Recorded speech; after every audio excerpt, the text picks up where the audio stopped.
Yo, what's going down, everybody? It is Straight Outta Boston here, aka the King of Boston, and today we're back for episode 20. Yes, that is right, 20 episodes already of the Billy Beane Road to the Show and MLB 13 The Show.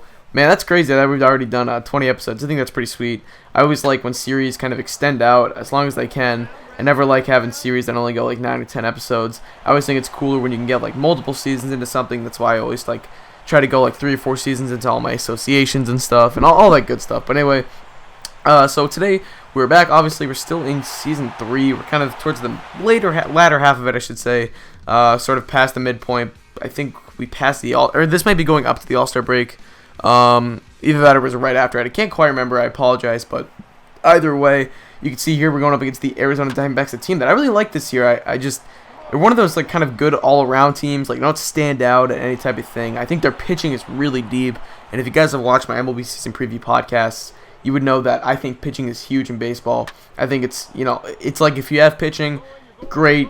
You're off to a base right there. Now you could use some hitting around it. But it's like if you have hitting, you don't have pitching. I'm not a believer in you as a contender or even a playoff team, quite frankly. I mean, look at, for example, the past 2 seasons of Boston Red Sox baseball. Terrible pitching, decent offenses, but they haven't done anything with that pitching. And it's, I think that they're so deep with their pitching. I mean, they didn't even need Brandon McCarthy, but they got McCarthy, Hudson when he comes back. Hopefully he'll be fine. He was off to a very good start before. I think he had Tommy John surgery.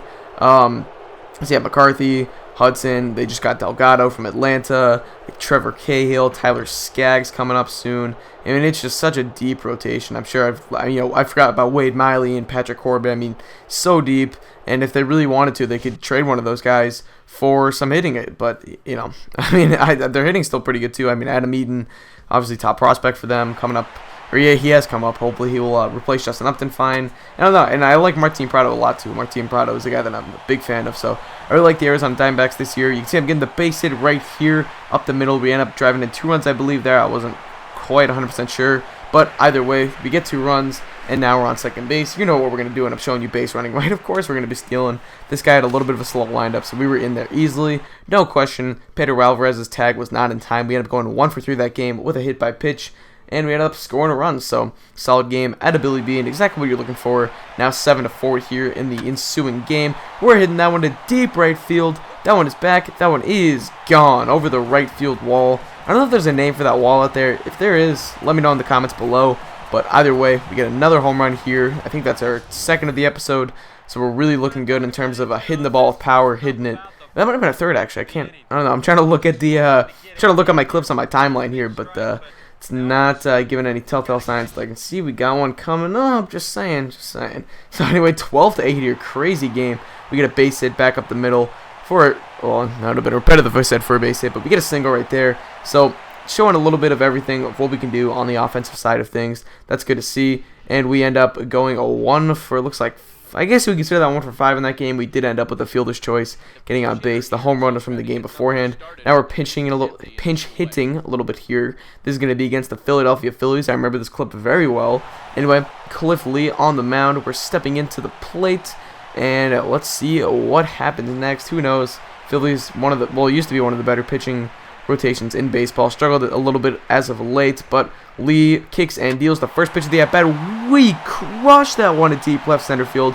That is a no-doubter, and I was like amazed because my batter's eye was huge against Cliff Lee.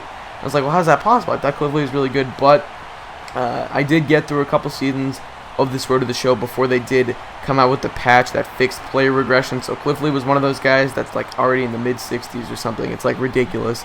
I'm so glad they patched it. It kind of sucks that it's already affected my Road to the Show a little bit, but in 2 to 3 years, hopefully we won't be seeing the effects of it. Anyway, that's, it is what it is. Can't do anything about it. I'll take my home run anyway. I can get it. I mean, it's good to see that we're really showing some power this episode. Obviously, it's exactly what you want. But now you can see that was a pinch hit opportunity, so that was our only at-bat of the game. So end up going 0 for 1, or 1 for 1. Wow, what am I saying? I am quite the idiot. But ensuing game here, 1-2, Phillies on top. That sidearmer is going to pitch that one right over the bottom of the plate. We end up taking that one into right center field for a gap where we're going to end up rounding second, heading for third. And we're going to get in there easily. I think we drove in 2 runs in that play, so pretty solid. It looks like this Phillies team is a little bit different. We're actually going to try and head home here. No, I was kidding. I just like to kind of force a throw from the fielder to see if maybe they'll make an errant throw. But this looks like a Phillies team that's kind of done a lot of, not rebuilding, but at least retooling, so to say. They're still a solid team in this order of the show, but they don't appear to have too many of the same guys. Like you can see Ryan Howard covering second there. He's still playing first base, but it does look like it's a team with some different pieces to it. It is a little bit of an older team in baseball currently, so there's another situation where that pitcher had a very slow stretch motion, so we ended up taking third easily there. Now we're up in the bottom of the 8th. 1 for 4 so far today, a 7-4 score. We end up taking that one back up the middle for a base hit. So this is a rematch of the 2010 NLCS, I believe. Don't quote me on that. Yeah, I'm pretty sure it's the 2010 NLCS. But either way, that was a pretty good series. That was back when the Phillies were still kind of like an elite team, and that was the year the Giants kind of came out of nowhere. And they only made the playoffs on like the last day of the season, beating out the Padres for the division, I believe, and then obviously had that magical run to the World Series where they beat the Rangers. So crazy season by the Giants there. Hopefully we can replicate that. We take that one inside. We're going to end up walking. That's not something I do too often. I'm not the most patient hitter, especially not in Road to the Show. I'm a little bit more patient in my franchise because obviously I want to work the count a little bit more. I'm more concerned about how the kind of game process goes, whereas here I'm more concerned about how Billy Beane's doing. Either way, we end up stealing second right there. I believe Matt Garza on the hill, so we're down 3-1. We could use, any type of run we can get here. So we're going to end up trying to take third as well. Garza kicks and deals from the stretch. Reddick takes, and we're going to get into third base easily there.